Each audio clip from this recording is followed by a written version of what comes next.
আমরা আমরা সূরা তাহার প্রথম কয়েকটি আয়াত, মা আনজালনা আলাইকাল কুরআন লিতাশকা, কষ্ট হলে কি পড়বো, কি পড়বো বলেন?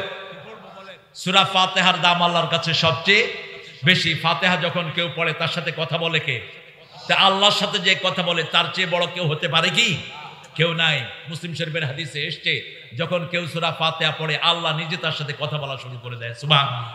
প্রত্যেকটি অক্ষরে অক্ষরে আল্লাহ জবাব দেয়, ইল্লা তাযকিরাতাল লিমান ইয়াখশা, যারা আল্লাহকে ভয় করে তাদের জন্যই কোরআনটা হলো নসিহত, তারাই কোরআনের কাছে আসবে, আর কোরআন মানুষকে নিয়ে আল্লাহর জান্নাতে চলে যাবে। সুবহানাল্লাহ। রাসূল সাল্লাল্লাহু আলাইহি ওয়াসাল্লাম বলছেন, সূরা মুলক যারা পড়বে, রাতের বেলায় যারা পড়বে, ওই মানুষটি যখন মারা যাবে সূরা মুলক আল্লাহর সাথে বলতে থাকবে, আল্লাহ আপনি বলেছেন আমার বন্ধুকে মাফ করে দিবেন, এই যে আমার বন্ধু, এই যে আমার বন্ধু প্রত্যেক দিন আমাকে পড়তো, আপনি তাকে মাফ করে দেন। মাফ করে দেয়া পর্যন্ত সূরা মুলক তার পাশে দাঁড়িয়ে থাকবে।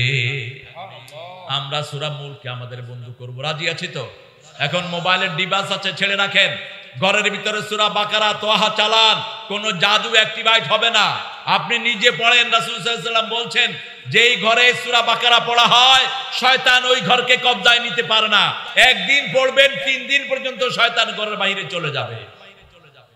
আর সূরা তাহাটা নিজের বন্ধু করে নেন। সূরা তাহার ভিতরে জাদুর আয়াতগুলো এসেছে, মূসা আলাইহিস সালামের সাথে যে দুষ্টামি করেছিল ফেরাউন, সবগুলোর জবাব এখানে এসেছে।